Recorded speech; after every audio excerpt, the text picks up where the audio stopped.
nagaa caaluu nagaa waaqayyo isiniidhaaf baay'atu hordoftoota qiddoo YouTube jedha jalatti kan argamtanii fi argamuuf kan jirtan hunduma keessaniif isiniin jecha akkam jirtu isin nagaadha fayyaa keessanii miti egaa abdiin guyyaa har'aa yaada haaraa tokkotu keessa koo jira wanta isiniin jedhee jira jechuudha innis maalidhaan jettanii reessaleekaadhaaf ni gaaffii jaalalaa dhiyeessaa akkasumas illee hililliidhaan maaliif miitaa naan jechaa turtanii hililliin kan ishiin nagoote miidiyaa kanarratti kan dubbatamuuf kanaa saamu miti akkasumallee miidiyaa kanarratti hin baane jedhe jechuudha mucayyoon sun maaluma goote waan goote qabdi amma kana duraanii uma dabalatoo ishiin gootu hin agarre jechuudha innis immoo sababeeffatee kan jiru maaliif bishaanii miilana dhiqinaan jettee bishaan eddan fidee fi booddee miilana dhiqinaan jettee bishaan natti naxxe kan jedhudha ture sadha kan ishiin balleessite inni yeroo baay'ee dubbachaa jiru garuu immoo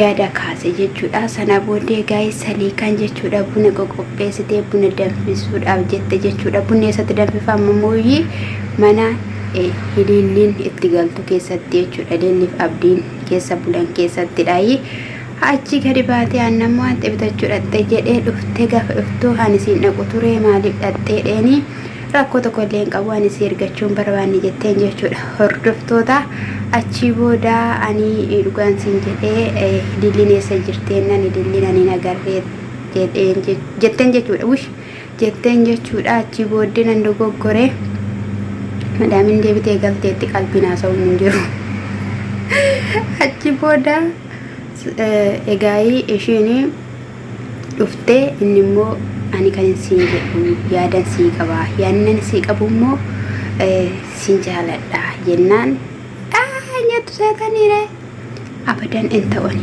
qalabatii namaan ofirraa qabaa niikaa namaan ofirraa qabaa jennaan ofirraa baasee dheeni akkamittiin inni ofirraa baasaa maa jechuu barbaadde ofirraa hin baasu hani kanaafiyyuu ani siisiif hin ta'u liilliitu si ta'a jennaan liilliiwwan ishiin nagoote sitti himuu hin danda'u akkana jedhamee dubbatamu miti kan ishiin nagoote baay'ee namiitee humnaa holiin jedhu seetanii maal si goote bakka yeroo darbe bishaan natti naxxe qomi ati amma abdii rakkoo qabdam dhugaan siin jedhe sitti hojjetameera qoricha bishaaniin soobaateetti sana duubas immoo jechuudha galgala tokko gaafa isa haalgaarra ciibsitee viidiyoo isa waraabdee intalli waan taate dhufanii akka midhaan nyaatan intalittiin illee bishaan dhugi akka jetteen illee dubbachaa turameera akkasumas immoo jechuudha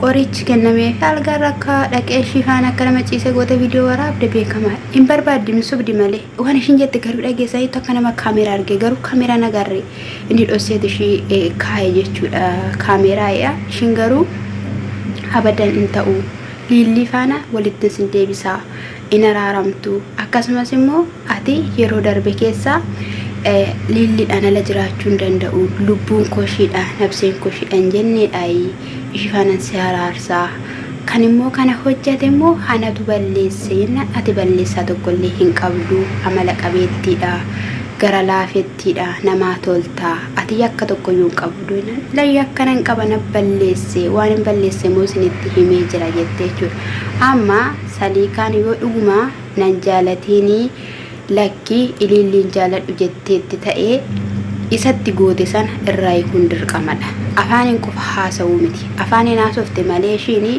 waan irraa ittiin qabdu hin jaalatti hin barbaaddi abdiin akka akkas jedhuun kan ishiin barbaadde jechuudha mucayyoo kana immoo akka inni jibbu kan godhe ishiidha ishii irratti taphattabe jechuudha taphattaba ishii jechuudha silaa beerran yaman kun machooftota sirii duwwaadha amma gasa kanarraatiin kan ka'e amma immoo sin jaalladhu jettee ni jirti jechuudha ishiin hin ta'u akkamittiin akkana jettaa jennaan waan barbaadde siifan godhaa birrisoo ta'e siifan kennaan naani kana booddee ati akka waa'ee birrii natti haasoftu hin barbaadu waa'ee birrii natti hin dubbatiini birrii yoo barbaaddeetta ta'e anu sin badhaasa jetteen jechuudha na kanaadhaan natti hin kaasini hin fedhu hani jennaan ani baay'een si jaalladha bakka yoon deemus yoon taa'us yoon rafus suma yaada sababiin kun immoo qorichatti godhamee warra immoo guwaadha jettanii wanni jettanii jirtu jechuudha nama gochuun hin danda'amu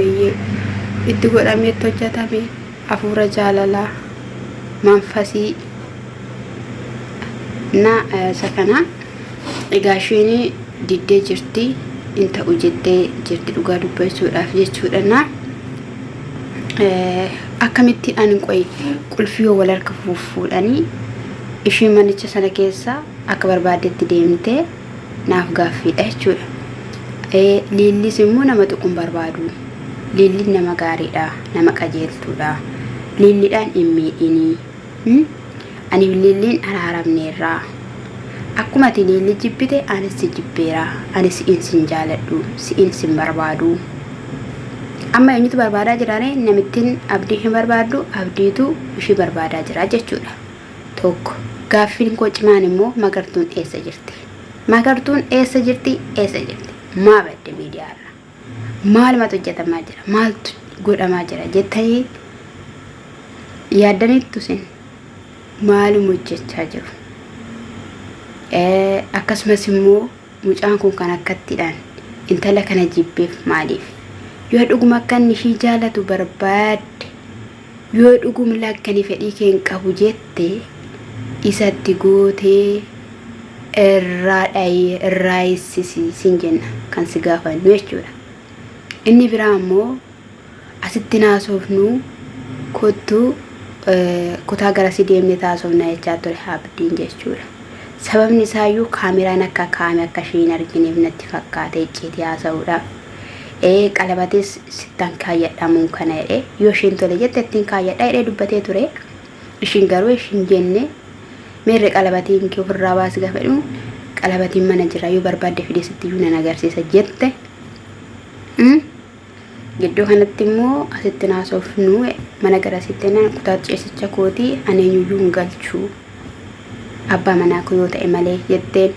Abbaa manaa qabettese kan jedhu hin danda'amu. Gibbii kana keessa eenyullee dhufuu hin danda'u jedhe. Ishiin immoo yoo ati barbaadde kutaa sanallee keessaa siifan ba'a. Liilli faana waliin jiraadha. Niikaa godhadhu. Jaarsa ergadhu. Har'a borosoo hin jedhin jennaan lakkaan sin barbaada. Bilbila obboleessa keetii naaf kenni. Itti bilbileen akka abbaa manaa qabduu fi abbaa manaa hin qabne irraa baraa jennaan ishiin itti kennu diddee. Abdiin jaalalaan rakkate dhiphate akkamaa ta'u akkamaa godhu furmaanni maali? Namittiin ikkoo wanta waan adda wayii yaadanii baaniiru karoorfatanii baaniiru malee mee mana namaa jechuudha. Mana hilmi namaa kireeffatee keessa jiraachaa jirutti yeroo wal geeddaran maa jettu? Kanaaf abdii rabbi si haa fayyisu si faana haa ta'u siin jennaa. Egaa diddeetti wanta ummoo hin beennu balbalatu gidduudhaan rukutame ililli ta'uu dandeessi. Kanaafiyyuu jalaabanii maal ta'e waliin jedhutuma jedhanii achitti dhaabanii hin beennu garatti kamuu siniin jedhaa. Dogoggora kootiif dhiifama siniin jechuun jaaladha. Isin immoo subscribe, like, share gochuun na wajjin hin ta'a. Shalom.